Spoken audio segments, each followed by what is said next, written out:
안녕하세요, 성도님들. 2020년 11월 8일 주일 예배입니다. 우리 좌우 옆 사람과 인사했으면 좋겠습니다. 환영하고 축복합니다. 이렇게 인사하겠습니다. 환영하고 축복합니다. 환영하고 축복합니다. 이 시간에 찬송가 508장, 우리가 지금은 나그네 되어도 우리 같이 찬송하겠습니다. 찬송가 508장입니다.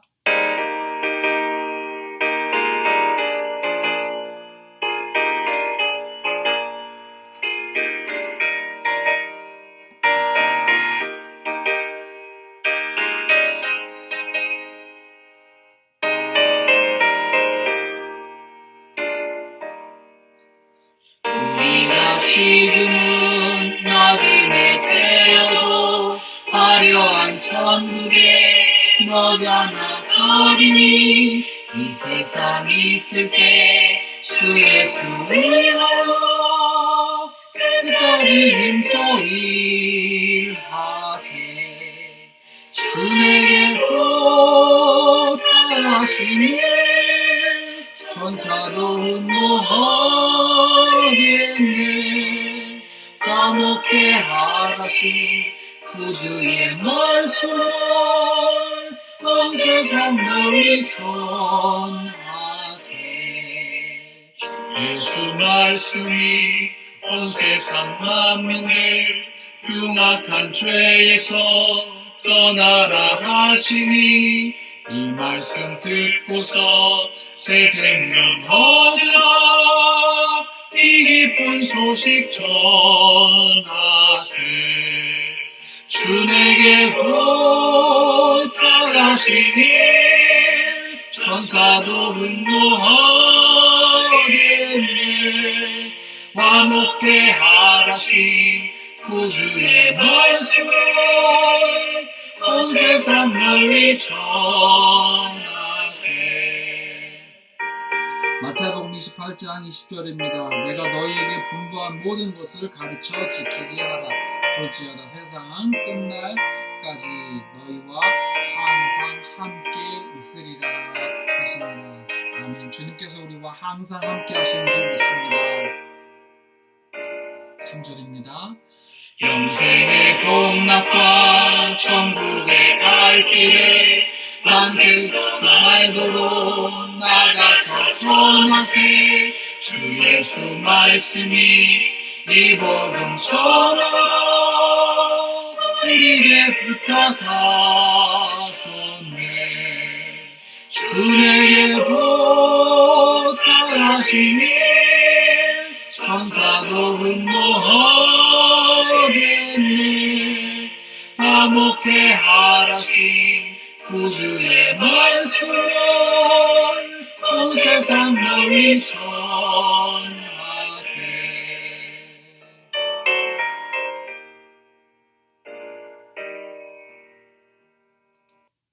아멘. 이 시간에 제가 기도하도록 하겠습니다. 함께 기도합니다. 사랑과 은혜가 풍성하신 하나님 아버지, 오늘도 우리에게 복된 주일을 허락해 주셔서 감사합니다. 주님, 허리케인 에타가 올라오고 있다는 소식이 들려집니다. 주님, 저희 지역으로 올 수도 있었지만 플로리다 또 주로 가고 있는 것 같은데, 하나님 아버지 그쪽에 사는 주민들도 잘 극복하게 하여 주옵소서. 주님, 미국을 위해서 기도합니다. 미국이 정치적으로 불안한 때입니다. 주님, 정권 이양이 순조롭게 이루어지게 하시고, 또 이 땅의 많은 교회들이 정신을 차리고 또 바른 신학 위에서 교회가 든든히 서가도록 역사해 주시기를 기도합니다. 오 하나님 아버지, 우리 교회 성도님들 사시는 곳 어디에 계시든지 주님을 생각하고, 또 오늘도 이렇게 각 자리에 각 처소에서 모여서 예배를 드릴 텐데 하나님께서 함께 해주시고 또 그 예배를 받아 주옵소서. 주님을 찬양합니다. 이 시간 우리와 함께 하실 주님을 의지합니다. 예수님 이름으로 기도합니다. 아멘. 아멘. 이 시간 하나님 말씀 봉독하도록 하겠습니다. 하나님 말씀은 로마서 말씀인데요. 로마서 9장 18절에서 29절 말씀입니다. 제가 봉독하도록 하겠습니다. 그런즉 하나님께서 하고자 하시는 자를 긍휼히 여기시고 하고자 하시는 자를 완악하게 하시느니라. 혹 내게 말하기를 그러면 하나님이 어찌하여 허물하시느냐 누가 그 뜻을 대적하느냐 하리니 이 사람아 네가 누구이기에 감히 하나님께 반문하느냐 지음을 받은 물건이 지은 자에게 어찌 나를 이같이 만들었느냐 말하겠느냐 토기정이가 진흙 한 덩이로 하나는 귀 있을 그릇을 하나는 천 있을 그릇을 만들 권한이 없느냐 만일 하나님이 그의 진노를 보이시고 그의 능력을 알게 하고자 하사 멸하기로 준비된 진노의 그릇을 오래 참으심으로 관용하시고 또한 멸망받기로 예비하신 바 긍휼의 영광받기로 예비하신 바 긍휼의 그릇에 대하여 그 영광의 풍성함을 알게 하고자 하셨을지라도 무슨 말을 하리요. 이 그릇은 우리니 곧 유대인 중에서 뿐 아니라 이방인 중에서도 부르신 자니라. 호세아의 글에도 이르기를 내가 내 백성 아닌 자를 내 백성이라 사랑하지 아니하는 자를 사랑한 자라 부르리라. 너희는 내 백성이 아니라 한 그곳에서 그들이 살아계신 하나님의 아들이라 일컬음을 받으리라 함과 같으니라. 또 이사야가 이스라엘에 관하여 외치되 이스라엘 자손들의 수가 비록 바다의 모래 같을지라도 남은 자만 구원을 받으리니 주께서 땅 위에서 그 말씀을 이루고 속히 시행하시리라 하셨느니라. 또한 이사야가 미리 말한 바 만일 만군의 주께서 우리에게 씨를 남겨두지 아니하셨더라면 우리가 소돔과 같이 되고 고모라와 같으리로다 함과 같으니라. 아멘. 이 시간에 찬송가 438장 내 영혼이 은총 입어 우리 같이 찬송 부르겠습니다.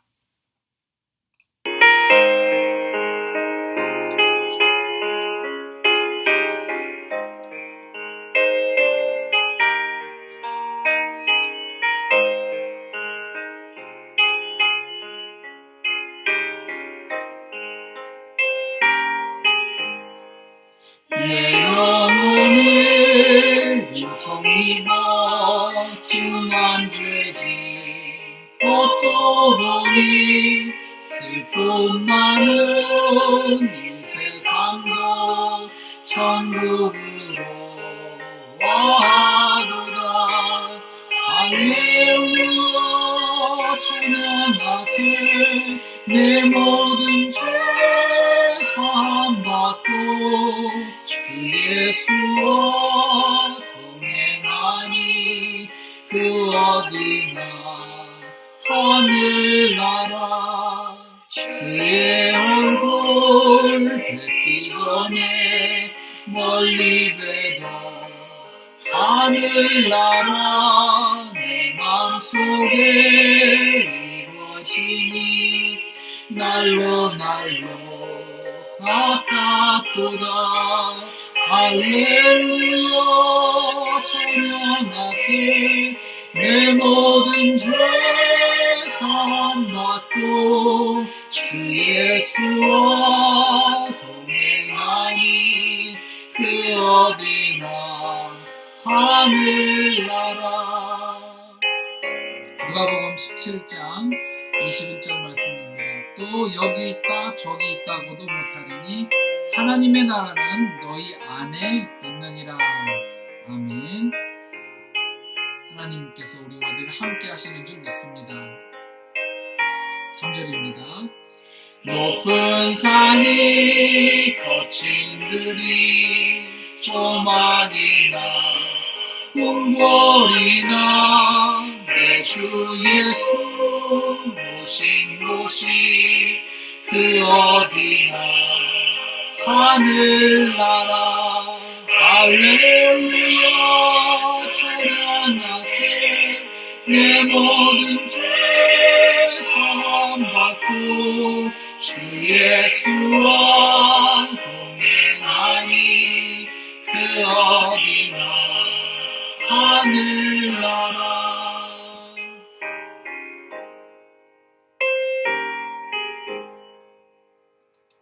아멘.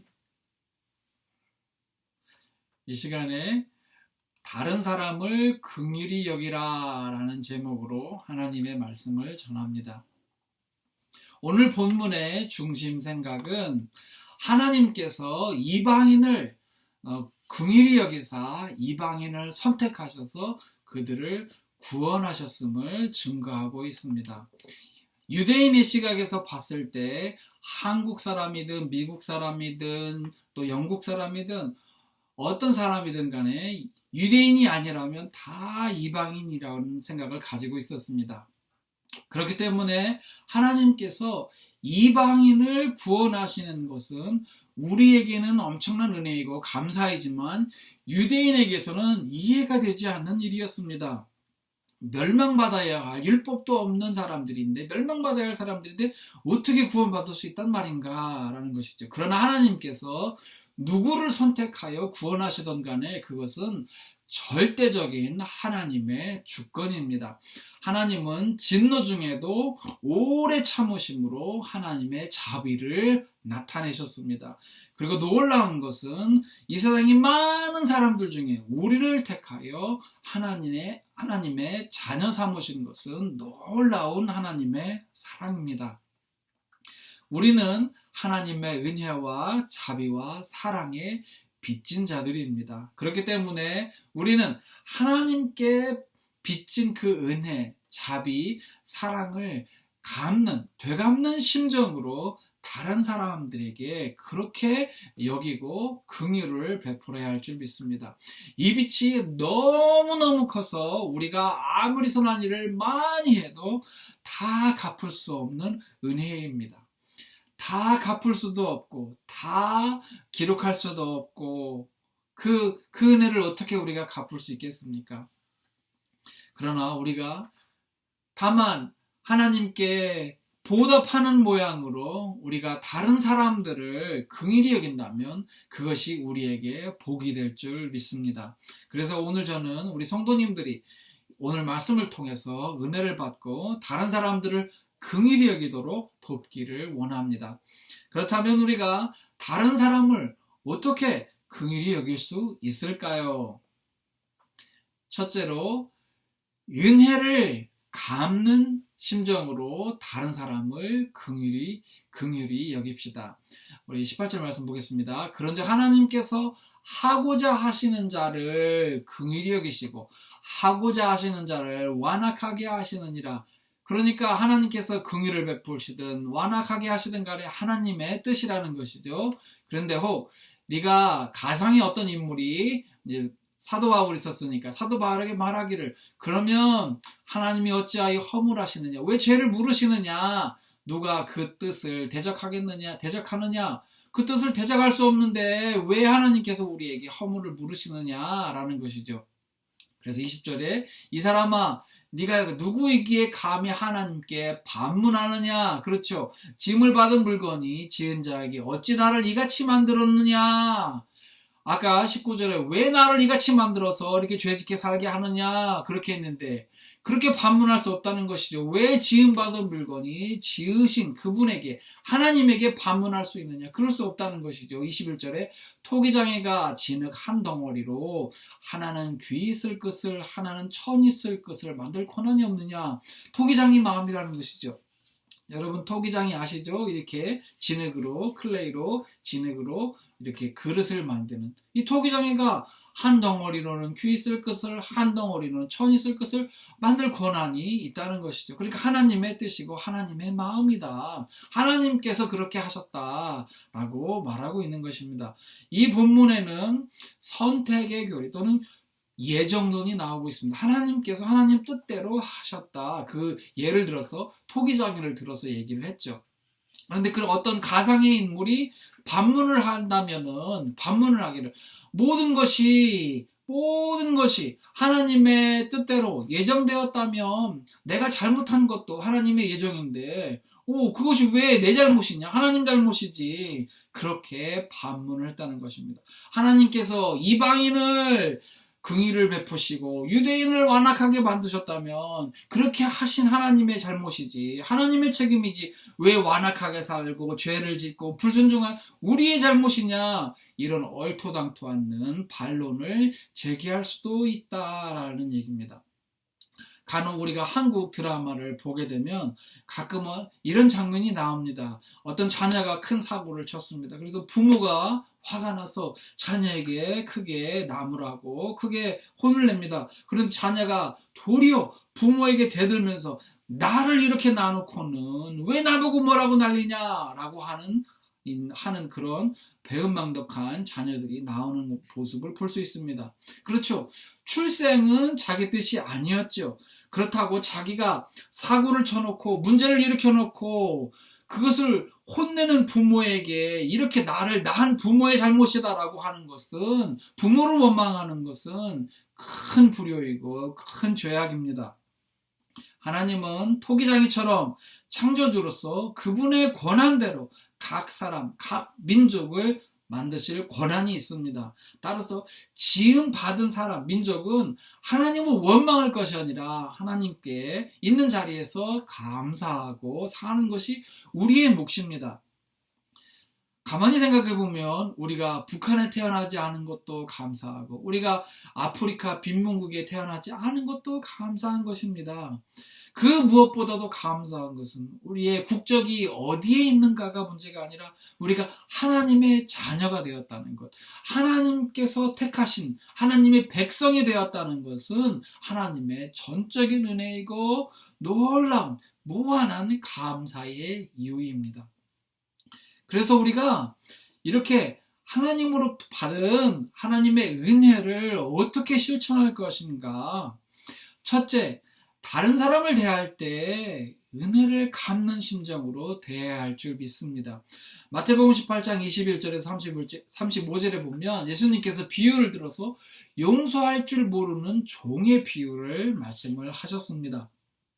이 비유에는 주인이 나오고 종이 나옵니다. 이 종은 은화 5천만 개, 성경에는 10,000달란트를 빚졌다고 얘기했습니다. 그런데 그것을 그때 당시에 그 환율로 다시 계산해 보면 은화 5천만 개입니다. 어마어마한 돈이죠. 감히 일반 사람은 벌 수도 없는, 평생에도 벌 수도 없는 어마어마한 돈이죠. 그 은화 5천만 개를 탕감해 주었습니다.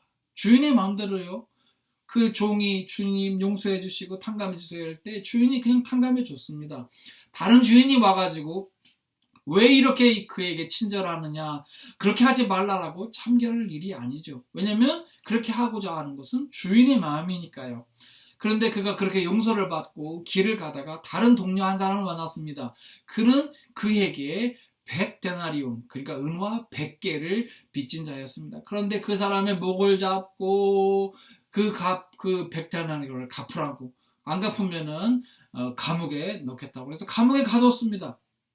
이것을 보고 들은 다른 종들이 그 주인에게 가서 말했습니다. 주인님, 은하 10,000달란트를 탕감받은 그 종이 다른 사람 100데나리온의 빚진 자를 빚을 갚으라고 하고 빚을 안 갚으니까 감옥에 가두었습니다. 이 주인이 화가 나가지고 그 주인을 불렀습니다. 그래서 32절 후반절에 이 악한 종아, 네가 빌기에 내가 네 빚을 탕감해 주었거늘 네가 너를 불쌍히 여김같이, 내가 너를 불쌍히 여김같이 너도 내 동료를 불쌍히 여김이 마땅하지 아니하냐 하고 34절에 주인이 노하여 그 빚을 다 갚도록 그를 옥졸들에게 넘기니라. 그러니까 옥에 가두었다는 것이죠. 마태는 35절에서 이렇게 얘기하고 있습니다. 너희가 각각 마음으로부터 형제를 용서하지 아니하면 나의 하늘 아버지께서도 너희에게 이와 같이 하시리라. 그러니까 용서를 강조하고 있는 것이죠. 우리도 어찌 보면 10,000달란트 빛을 탕감받은 사람과 같은데 이 사람처럼 다른 사람의 우리의 형제 자매의 작은 문제를 용서할 줄 모르는 사람이 되지 말아야 할 것입니다. 하나님께서 우리를 용서해 주셨으니 불쌍히 여겨 주셨으니 우리도 다른 사람을 불쌍히 여기는 은혜 갚는 심정으로 그를 불쌍히 여기는 것이 마땅한 것입니다. 그런데 문제는 이 용서할 줄 모르는 이 사람과 같은 마음, 이 사람과 같은 영이 우리 안에도 있을 수 있다는 것이 문제입니다. 그렇기 때문에 우리는 우리 자신은 받고 싶고 남은 용서할 줄 모르는 생각이나 마음이나 그런 영적인 영향이 들어오지 못하도록 해야 합니다. 만약 이런 것들이 있다면 회개하고 그것을 바로 없애야 할 것입니다. 남을 정죄하고 비판하고 험담하고 싶을 때 그것을 말하기 전에 먼저 한 발 뒤로 물러나서 우리가 하나님으로부터 받은 은혜가 얼마인가 그것을 먼저 헤아려 봐야 할 것입니다. 우리가 다른 사람을 정죄하기는 쉬우나 용서하기는 어렵습니다. 우리가 다른 사람의 잘못을 지적하기는 쉬우나 그 부족한 점을 보완해 주기는 어렵습니다. 우리가 다른 사람을 험담하기는 쉬우나 뒤로 물러서 입을 다물고 차라리 하나님께 그를 위해서 중보기도 하기는 쉽지 않습니다. 저는 여러분과 제가 은혜 갚는 심정으로 다른 사람을 긍휼히 여기시기를 축원합니다. 우리가 다른 사람을 긍휼히 여기려면 어떻게 할 수 있는가? 두 번째로 자비를 갚는 심정으로 다른 사람을 긍휼히 여기십니다. 22절입니다. 만일 하나님이 그의 진노를 보이시고 그의 능력을 알게 하고자 하사 멸하기로 준비된 진노의 그릇을 오래 참으심으로 관용하시고 또한 영광 받기로 예비하신 바 긍휼의 그릇에 대하여 그 영광의 풍성함을 알게 하고자 하셨을지라도 무슨 말을 하리요? 이 그릇은 우리니 곧 유대인 중에서뿐 아니라 이방인 중에서도 부르신 자니라. 그러니까 긍휼의 그릇에 대해서 이 하나님께서 긍휼을 베풀 그 대상이 유대인에서도 있지만 이방인에서도 있다라고 말하고 있습니다. 하나님께서 진노를 참으시고 그 진노의 대상, 그 진노의 그릇에 대하여 오래 참으시고 관용을 하셨다. 자비를 베푸셨다. 우리가 자비를 받았다. 하나님의 자비를 받은 사람들이다. 라고 얘기하고 있는 것이죠. 하나님은 오래 참으심으로 그 하나님의 자비를 나타내셨습니다. 그래서 여기에 진노의 그릇, 진노의 대상은 누구냐? 이 유대인들은 선민사상을 가지고 있습니다. 우리는 선택받은 민족이다. 이 선민사상을 가지고 있었습니다. 그렇기 때문에 본인들은 진노의 대상이 아니다. 이방인들이 진노의 대상이라고 굳게 믿고 있었습니다. 왜냐하면 자기들에게는 하나님으로부터 받은 율법이 있기 때문에 자기는 선택받았기 때문에 라고 생각했습니다. 그러나 사도 바울의 말씀은 율법을 물려받은 민족이냐 아브라함의 자손이냐 아니냐 이것이 문제가 아니라 예수님을 믿느냐 안 믿느냐의 관건이다 라고 말하고 있습니다. 하나님께서는 이스라엘 사람이든 이방인이든 진노하심을 오래 참으시고 관용을 베푸셨습니다. 긍휼의 그릇의 대상, 긍휼의 그릇, 또 긍휼의 대상에 대하여 유대인들은 본인들은 긍휼의 대상이다. 긍휼을 받을 것이다 라고 생각했습니다. 그러나 이방인들은 자비를 받을 수 없다 라고 생각을 했습니다. 왜냐하면 그들은 선민이니까요. 그러나 사도 바울의 말씀은 유대인이든 이방인이든 하나님을 찾는 자, 하나님을 잘 믿는 자는 모두 다 긍휼의 대상이다 라고 말하고 있는 것입니다. 혈통적인 것이나 외형적인 율법을 지켰느냐 안 지켰느냐 이 외형적인 조건이 중요한 것이 아니라 성령 안에서 누구든지 성령 안에서 주님과 동행하는 그 사람이 중요하다라고 강조하고 있는 것입니다. 하나님은 구약성경이나 신약성경을 보면 역사적으로 성령 안에서 주님과 동행하는 사람에게 하나님의 영광을 알게 해주셨습니다. 여기에는 유대인이나 이방인이나 차별이 없습니다. 너무나 감사한 일이죠. 우리가 하나님의 자비를 어떻게 실천할 것인가? 첫째로 이분법적인 생각을 버려야 합니다. 나와 내 가족은 뭔가 잘못해도 괜찮고 다른 사람은 뭔가 잘못하면 큰 벌을 받아야 한다, 천벌을 받아야 한다 하는 생각을 버려야 합니다. 둘째로 나의 잘못은 용서되지만 남의 잘못은 용서할 수 없다는 생각을 버리고 차라리 나의 잘못을 좀 더 엄격하게 다루고 남의 잘못은 좀 더 너그럽게 이렇게 자비를 베풀면서 대해야 할 줄 압니다. 만약에 이것이 어렵다면 동일하게 해야죠. 남의 잘못도 비판을 한다면 나의 잘못도 비판을 해야 되고, 나의 잘못을 용서했다면 남의 잘못도 용서해주는 그런 동일한 관점으로 바라봐야 할 줄 압니다. 요한복음에 보면 가늠하다 잡힌 여자를 사람들이 돌로 치려고 했을 때 예수님께서 이렇게 말씀하십니다. 죄 없는 자가 먼저 돌로 치라 라고 지적을 하셨습니다. 죄가 없는 사람이 없죠. 그러니까 죄가 있는 사람이 죄 있는 사람을 정죄할 수 없다라고 하는 것이죠. 죄인들끼리 어떻게 서로 정죄할 수 있느냐라고 하는 것이죠. 오직 죄가 없으신 분 하나님만이 죄를 정죄할 수 있고 용서할 수도 있는데, 하나님의 아들 예수님께서 이 죄 많은 여자의 죄를 용서하시고 다시는 죄짓지 말라고 당부하시면서 이렇게 보내셨습니다. 그런데 하물며 우리는 죄 많은 사람들끼리 서로 정죄하고 있다는 것입니다. 그렇기 때문에 우리가 하나님의 자비, 하나님의 긍휼을 받았다면 정죄하기를 멈추라는 것입니다. 셋째로, 긍휼히 여기는 자를 하나님께서 긍휼히 여기신다고 하셨습니다. 이 말씀을 기억하고 우리가 하나님으로부터 긍휼히 여김을 받고 싶다면 남을 긍휼히 여길 줄 알아야 합니다. 정치인들이 선거철이 되면 남을 깎아내리기 방식으로, 네거티브 방식으로 사용해서 그것들 좋아하고, 그래서 어떻게라도 상대방을 이기고 권력을 잡기를 좋아합니다. 이것은 분명히 기독교 문화가 아닙니다.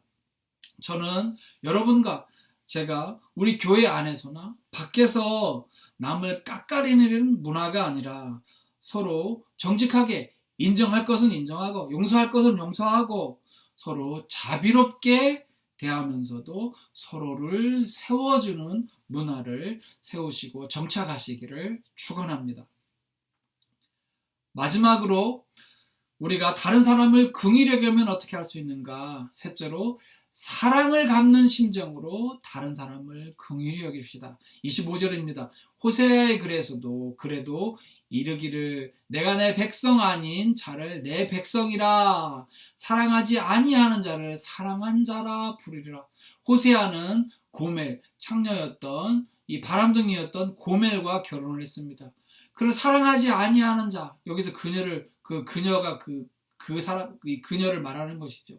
그런데 그녀는 또한 호세아와 고멜 사이에서는 아들 하나가 태어났습니다. 근데 고멜은 바람을 피워서 다른 남자의 아들 둘을 낳았습니다. 그런데 이 사랑하지 아니하는 자를 사랑하며 그들을 양자로 삼아서 키웠습니다.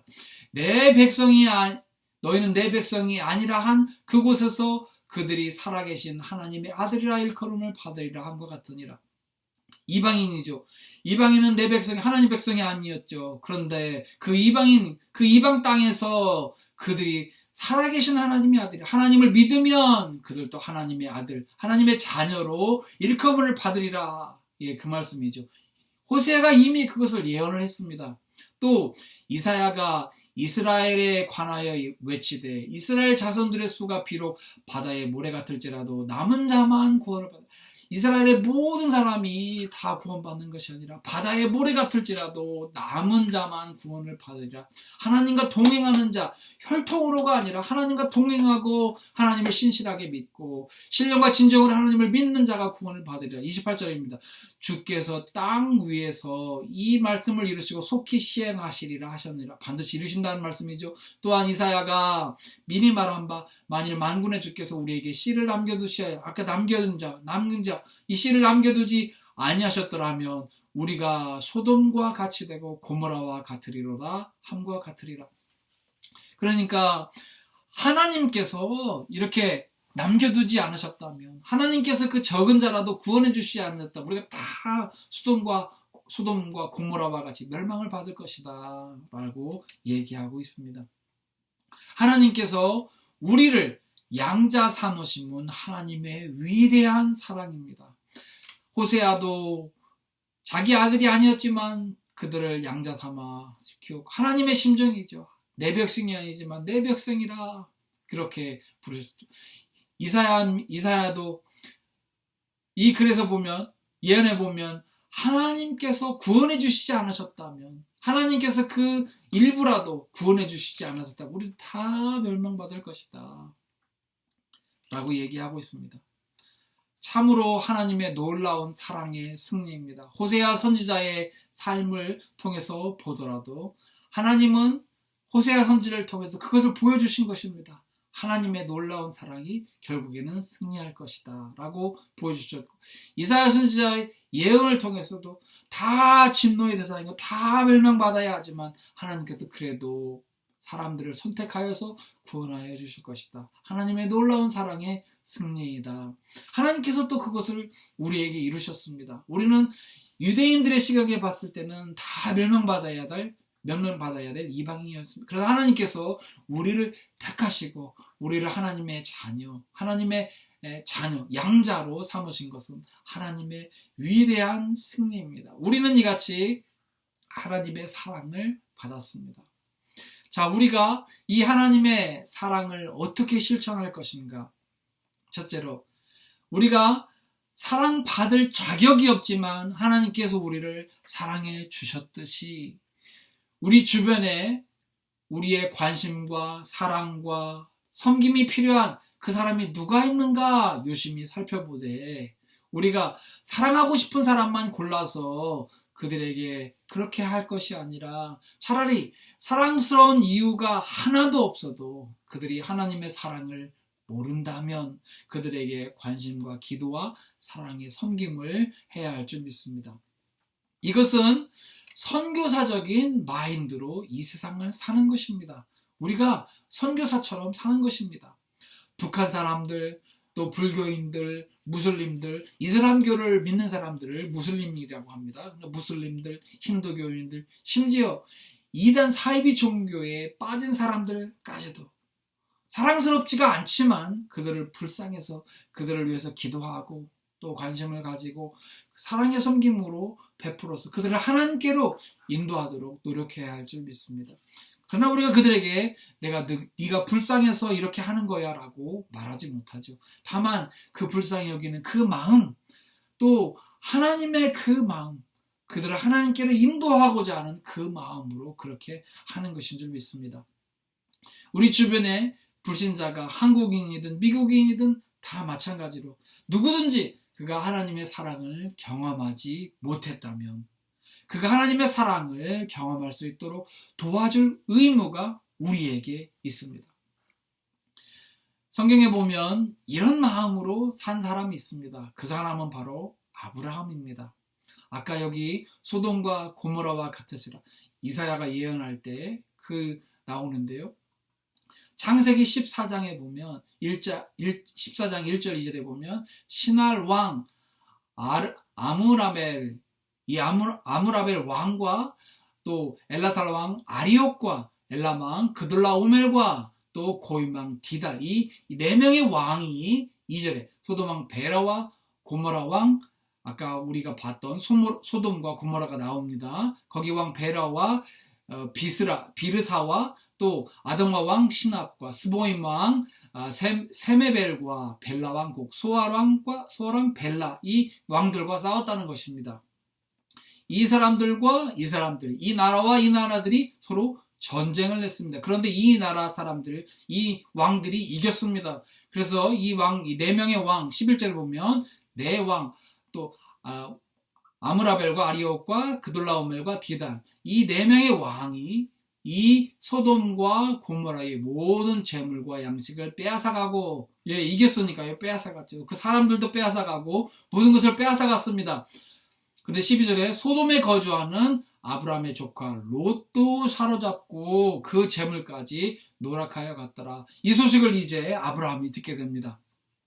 14절에 보면 아브라함이 집에서 기른 자 318명을 데리고 뒤쫓아갑니다. 계속 밤새도록 뒤쫓아가서 그 사람들을 데려옵니다. 그 사람들을 다 쳐서 이기고 16절에 모든 빼앗겨진 재물과 자기 조카 롯과 그 재물과 또 그 부녀와 친척을 다 찾아왔더라. 그러니까 소돔과 고모라에 살던 사람들, 그들의 빼앗긴 것들을 다 되찾아왔습니다.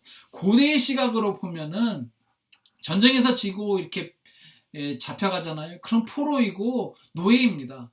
그러니까 아브라함은 그들을 노예에서 구원해 주었으니까 이 고모라 사람들, 소돔과 고모라 사람들은 이 아브라함을 아주 높게 대해야 했습니다.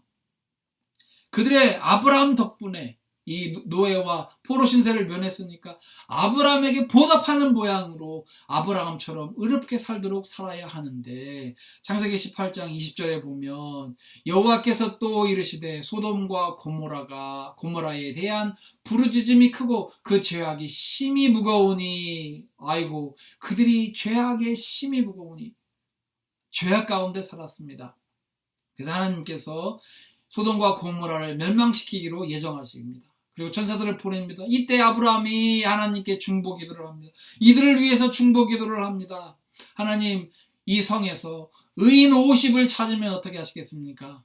멸망시키지 말아주십시오. 그렇게 합니다. 45명을 찾으시면 어떻게 하겠습니까? 40명, 30명, 20명, 10명을 찾으시면 어떻게 하시겠습니까? 주님, 10명만이라도 아마 아브라함은 생각하기를 롯의 가족만 다 제대로 살아도 10명은 넘을 것이다 라고 생각했을 것입니다. 그런데 10명을 찾지 못합니다. 그리고 이 소돔과 고모라는 멸망을 당합니다. 아브라함이 창세기 14장에서 그와 그의 식솔들의 목숨을 걸고 318명을 이끌고 목숨을 걸고 이 소돔과 고모라의 주민들 또 롯을 구출하게 했습니다. 구출을 했습니다. 목숨 걸고 구출해 줬습니다. 그래서 18장에 보면은 또 하나님께 아브라함은 염치불구하고 50명, 45명, 40명, 30명, 20명 이렇게 계속 6번이나 번복하면서 염치불구하고 하나님 그래도 주님 그 땅을 살려주시고 그 땅을 멸망시키지 말아주십시오. 염치불구하고 자기 일도 아닌데 신땀을 흘리면서 자기 일처럼 조카 롯과 그의 가족과 그 주민들을 살리고 싶은 마음에 진심으로 중보기도를 했습니다. 아브라함이 그들을 사랑스러워서가 아니라 조카 롯을 긍휼히 여기며 그 가족들을 불쌍히 여기며 그 주민들을 살리고 싶은 안타까운 마음에 이렇게 중보기도를 했을 것입니다. 아마도 아브라함은 그의 막내 동생 하란이 죽기 전에 그가 낳은 아들 롯을 아마 아들처럼 사랑하며 길렀을지도 모릅니다. 왜냐하면 아브라함에게는 자식이 그때까지 없었습니다. 그렇기 때문에 오랫동안 자식이 없었고 또 하란은 아브라함과 또 그의 가족이 이주하기 이전에 이미 일찍 죽었습니다. 막내 동생이었는데 아브라함의 막내 동생이 일찍 죽었습니다. 그러니까 아버지도 없고 그러니까 아브라함이 큰형인 아브라함이 그 동생의 아들을 데려다가 양자처럼 양육했을 것입니다. 그래서 롯이 아브라함이 가는 곳마다 따라갑니다. 그런데 그가 최종적으로 정착한 곳은 불행하게도 죄악이 관영한 소돔성에 정착하게 되었습니다. 아브라함은 그를 끝까지 포기하지 않고 그를 위해서 기도하고 그를 구해주고 또 중보기도 합니다. 우리도 우리 가족 중에 불신자나 우리 주변의 불신자들 중에 몇 사람을 우리 마음에 품고 그들을 위해서 끊임없이 그들이 돌아올 때까지 끊임없이 관심을 가지고 기도하고 사랑의 섬김을 베풀어야 할 줄 믿습니다. 뿐만 아니라 하나님의 사랑의 마음으로 우리 민족을 위해서도 계속 기도해야 할 줄 믿고 북한을 위해서도 기도해야 할 줄 믿습니다. 선교지의 사람들을 위해서도 기도하고 또 그들을 위해서 수고하는 선교사님들을 위해서도 격려하면서 또 기도하고 또 그러면 좋겠습니다. 어떤 교회는 한 민족을 입양한다고 합니다. 그래서 그 민족을 입양한 민족을 위해서 그 끊임없이 기도하고 또 그 민족을 집중적으로 선교를 지원하곤 합니다. 여러분과 제가 우리 주변의 사람들, 전도 대상자들을 우리 식구처럼 마음속에 우리 식구처럼 입양을 하고 선교지의 미전도 종족을 입양할 수 있기를 바랍니다. 그래서 우리가 하나님께 받은 사랑을 갚는 심정으로 다른 사람을 긍휼히 여기기를 사랑하기를 축원합니다. 우리가 지금까지 다른 사람을 긍휼히 여길 수 있는 방안들을 살펴봤습니다. 첫째로 우리가 은혜를 갚는 심정으로 긍휼히 여깁시다. 둘째로는 자비를 갚는 심정으로 긍휼히 여깁시다. 셋째로는 사랑을 갚는 심정으로 다른 사람을 긍휼히 여깁시다라고 제가 말씀을 드렸습니다. 우리가 은혜를 받을 자격이 없을 때에 하나님께서 우리를 먼저 사랑해 주시고 우리에게 은혜를 베풀어 주셨습니다. 정의로우신 하나님께서 우리를 심판하셔서 우리가 천벌을 받아야 마땅한데 우리가 죽어야 마땅한데 자비로우신 하나님께서 오래 참으시고 우리의 죄를 용서해 주셨습니다. 우리가 죄를 고백했을 때 용서해 주시고 또 그 정죄하신 그 정죄를 다 무마해 주셨습니다. 또한 하나님께서 우리가 사랑스러워서가 아니라 우리가 사랑스러울지도 않을 때 우리가 사랑스러울 이유가 아무것도 없을 때 하나님께서 먼저 우리를 사랑하사 독생자 예수 그리스도를 십자가에 내어주시기까지 우리를 진실로 아낌없이 사랑해 주셨습니다. 우리가 받은 이 사랑은 우리가 평생 갚아도 영원히 갚을 수 없는 너무나 무한한 사랑입니다.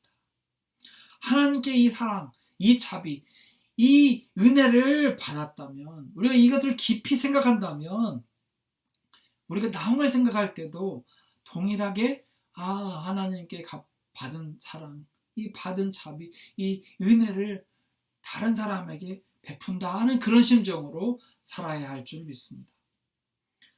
이것을 우리가 실천하면 하나님으로부터 우리가 긍휼히 여김을 받을 줄로 믿습니다. 뿐만 아니라 이것이 우리가 영광 가운데 사는 지름길인 줄 믿습니다. 우리가 하나님을 영화롭게 하고 우리도 하나님의 영광 가운데 살게 될 줄 믿습니다. 그러므로 저는 사랑하는 우리 성도님들과 제가 이렇게 멋진 인생, 또 이렇게 향기 나는 인생, 아름다운 향기 나는 인생, 이렇게 복된 삶, 영광스러운 삶을 사시기를 축원합니다. 이 시간에 함께 같이 기도하도록 하겠습니다. 함께 기도합니다. 사랑 많으신 하나님 아버지, 감사와 찬양을 올려드립니다. 하나님께서 우리를 먼저 택하여 주시고 주님, 우리가 멸망받아야 할 그렇게 마땅한 존재였는데 하나님께서 우리에게 크신 은혜를 베풀어 주셨으며 오래 참으시고 놀라운 관용을 우리에게 베풀어 주시고 자비를 베풀어 주신 은혜에 감사를 드립니다. 하나님, 우리를 사랑해 주셔서 감사를 드립니다. 하나님 아버지, 우리가 살아가면서 이것을 기억하고 주님, 우리 주변에 있는 사람들 남녀노소 주님, 어떤 사람을 막론하고 주님, 예수님을 모르는 사람이든 아는 사람이든 우리가 예수님을 아는 형제 자매들에게는 더욱더 잘하고 또 모르는 사람들에게도 주님 친절과 자비와 관용을 베풀며 사랑을 베풀며 살아가는 우리 모두가 되기를 간절히 기도합니다. 주님, 오늘 그렇게 살기를 결심하는 성도님들과 함께 해주시고 또 주님 그렇게 빛을 발하고 또 소금의 역할을 감당할 수 있도록 역사하여 주옵소서. 감사드리며 예수님 이름으로 기도합니다. 아멘. 광고 시간인데요. 미국 대통령 선거가 이제 끝났고 또 공식 발표가 났습니다. 그렇지만 국내외 정세가 불안정한데 또 안정이 되고 또 교회들이 정신을 똑바로 차리고 바로 서도록 중보기도 부탁드립니다.